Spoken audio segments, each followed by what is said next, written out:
नमस्कार साथियों। आज हम बात कर रहे हैं ज्ञान निर्माण में शिक्षक की भूमिका। देखिए, एक शिक्षक होने के नाते हमें ये जानना बहुत ज़रूरी है कि हमारी क्या भूमिका होती है बच्चों के सीखने और सिखाने में, या उनका जो ज्ञान निर्माण जो प्रक्रिया है उसमें, क्योंकि ये बहुत जटिल और गंभीर विषय है और अक्सर करके हम इस स्थिति में बहुत कंफ्यूज रहते हैं कि हमने तो सिखाया था, सामने वाला नहीं सीखा। देखिए, आप सिखाने वाले कौन या सामने वाला सीखने वाला कौन? हम तो सिर्फ जिस भूमिका में हमको उसको बारे में जानकारी होनी चाहिए कि क्या हमें अपनी भूमिका को सही रूप में संपादित कर पाए या नहीं। तो आइए चलिए पहले हम जानने का प्रयास करते हैं कि ज्ञान निर्माण में शिक्षकों की क्या भूमिका रहती है। देखिए, सबसे पहली होती है सक्रिय अधिगम। जी, सक्रिय अधिगम मतलब बच्चे का जो अधिगम प्रक्रिया है वो कंटिन्यूसली एक्टिव रहे, सक्रिय रहे, वो लगातार सीखने सिखाने की प्रक्रिया से जुड़ा रह पाए। ये बहुत और उसमें हमारी भूमिका होती है कि कई बार क्या होता है कि हमने अपनी बात को रखा, हमने अपने विषय को रखा, पर विद्यार्थी तक वो विषय नहीं पहुंचा या उसने उसको अधिगम करने का शुभारंभ भी किया या नहीं। तो शिक्षक की जो भूमिका ये रहती है कि अधिगम प्रक्रिया को सक्रिय बनाए रखना और निरंतरता देना, ताकि सीखने की प्रक्रिया शुरू हो और वो निरंतर बनी रहे। तब जाके बालक के भीतर ज्ञान निर्माण की जो प्रक्रिया है उसका शुभारंभ हो पाएगा और हमारी भूमिका उसमें सिद्ध हो पाएगी। तो हमारी जो भूमिका है एक सक्रिय अधिगमकर्ता के रूप में होनी चाहिए कि हम बालक के अधिगम को निरंतरता दे सकें, उसकी अधिगम की जो प्रक्रिया उसकी निरंतरता को बरकरार रख पाए हम। तो सक्रिय अधिगम में हमारी भूमिका है।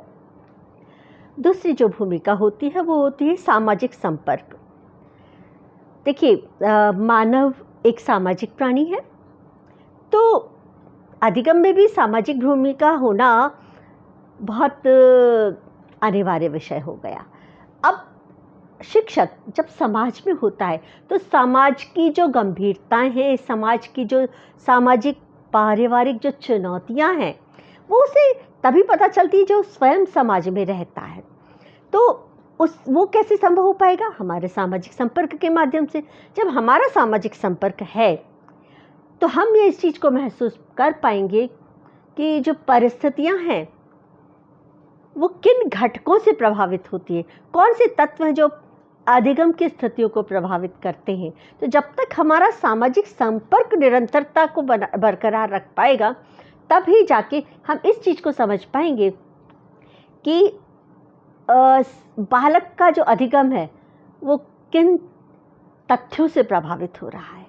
तो उसके लिए शिक्षक को निरंतर सामाजिक संपर्क बनाए रखने होंगे, स्थापित करके रखने होंगे, ताकि वह अपनी भूमिका में, अपनी शिक्षक भूमिका में सार्थक सिद्ध हो पाए। तो सामाजिक संपर्क बनाए रखना, विद्यार्थियों के साथ पारिवारिक या सामाजिक संपर्क। अब देखिए, हर विद्यार्थी के साथ शिक्षक का जो रिलेशन है वो बहुत स्ट्रांग होना चाहिए।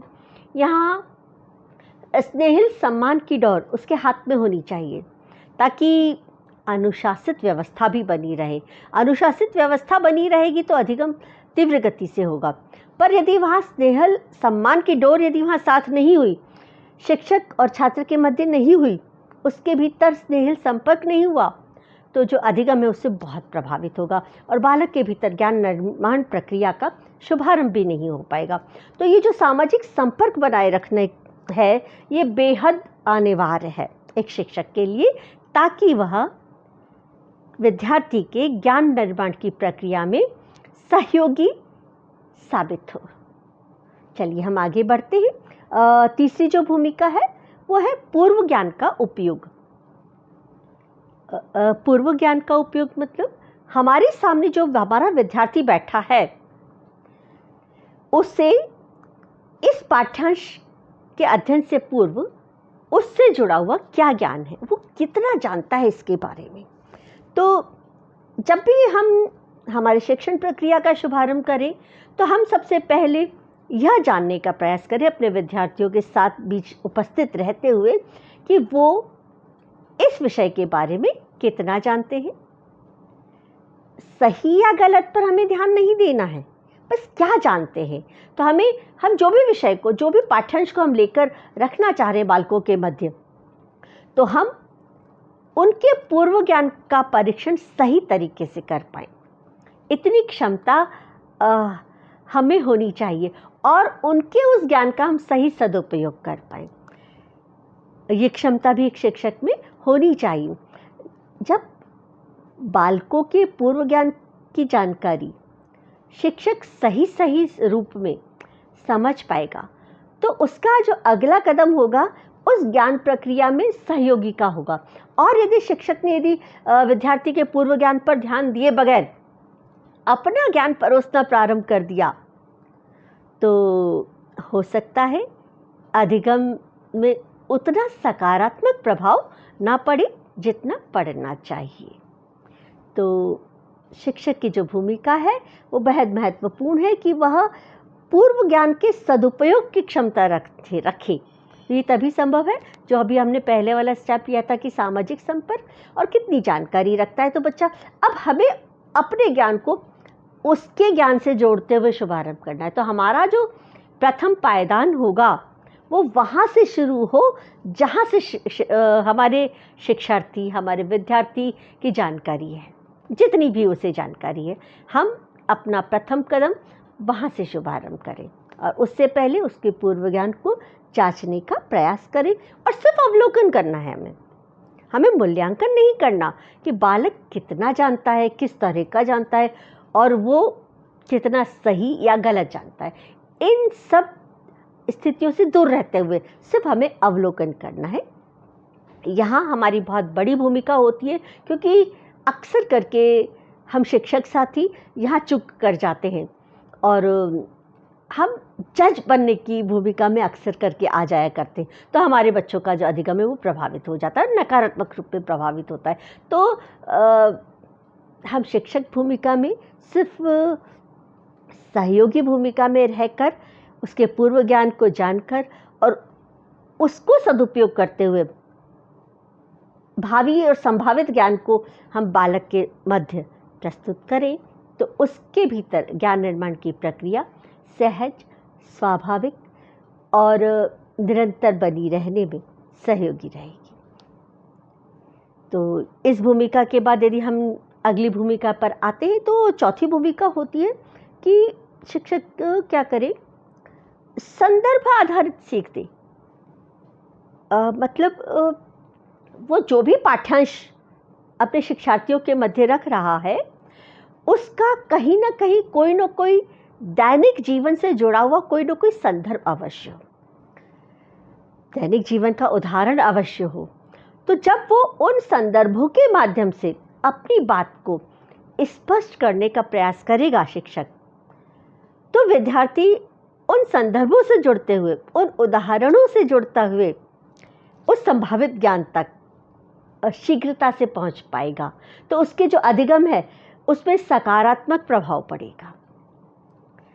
तो क्योंकि कई बार क्या होता है कि हम शिक्षक क्या करते हैं कि पुस्तकों में जितने उदाहरण दिए वो हम दे देते हैं और मान लीजिए पुस्तक की जो उदाहरण है या पुस्तक की जो संदर्भ है वो दैनिक जीवन से जुड़ा हुआ नहीं है। या जैसे मान लीजिए कि मैं अभी राजस्थान में बैठी हुई हूँ, तो राजस्थान के जो दैनिक जीवन की जो क्रियाकलाप है, जो उदाहरण है, वो किसी कर्नाटक के दैनिक जीवन के आसपास के परिवेश के जो उदाहरण है उनसे भिन्न होंगे। या कोई साउथ अफ्रीका में बैठा होगा तो उसके जीवन से भी भिन्न होंगे। तो स्वाभाविक वो रूप में मेरे उदाहरण, मैं राजस्थान की धरती पर यदि दे रही हूँ तो साउथ अफ्रीका के उदाहरण मेरा देना मेरे शिक्षार्थियों के अधिगम में सहयोगी नहीं हो पाएगा। तो इसलिए मुझे ये चीज़ ध्यान रखनी होगी कि मैं जहाँ हूँ, जहाँ मेरे शिक्षार्थी हैं, जो मेरे शिक्षार्थियों का परिवेश है, उनका जो सामाजिक संपर्क है वो क्या है, उनका अपना परिवेश वह क्या है।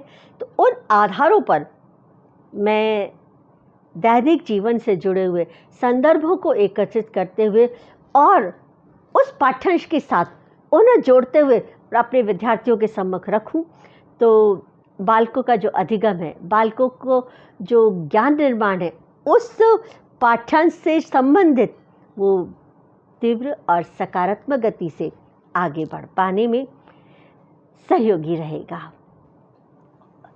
अगला जो 5वां बिंदु आता है वो होता है सुविधा प्रदाता, मतलब फैसिलिटेटर।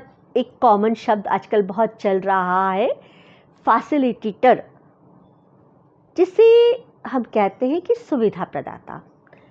मतलब जो शिक्षक की जो भूमिका है वह किसी भी ज्ञान निर्माण प्रक्रिया में एक सुविधा प्रदाता की होनी चाहिए कि वह अपने शिक्षार्थियों को हर किस्म की सुविधाएं उपलब्ध कराए ताकि अपने शिक्षार्थियों में ज्ञान निर्माण प्रक्रिया का शुभारंभ हो और उनकी निरंतरता बनी रहे।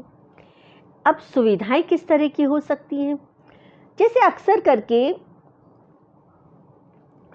शिक्षार्थी जो हैं, मान लीजिए सरकारी सेवा में हैं शिक्षक और शिक्षार्थी, वह अक्सर कह देते हैं कि यदि उनके परिवार में शिक्षा का माहौल नहीं है, या जैसे हमारे विद्यार्थी किसी भग्न परिवार से आ रहे हैं तो भग्न परिवार का जो प्रभाव है वो भी उनके ऊपर रहता है, तो वो जो समस्याएं हैं उनसे जुड़ी हुई जो चुनौतियां हैं, या हमारे सामाजिक परिवेश में, हमारे सांस्कृतिक परिवेश में बहुत सारी रचनात्मक सृजनात्मक भूमिकाएं होती हैं, हमारे बहुत सारे पर्व होते हैं, बहुत सारे त्यौहार होते हैं, कोई दुर्घटनाएं भी होती हैं या सामाजिक क्रियाकलाप होते हैं, तो उन सब का भी हमारे अधिगम पर, हमारे बालक के अधिगम पर, बालक के ज्ञान निर्माण प्रक्रिया पर बहुत प्रभाव पड़ता है।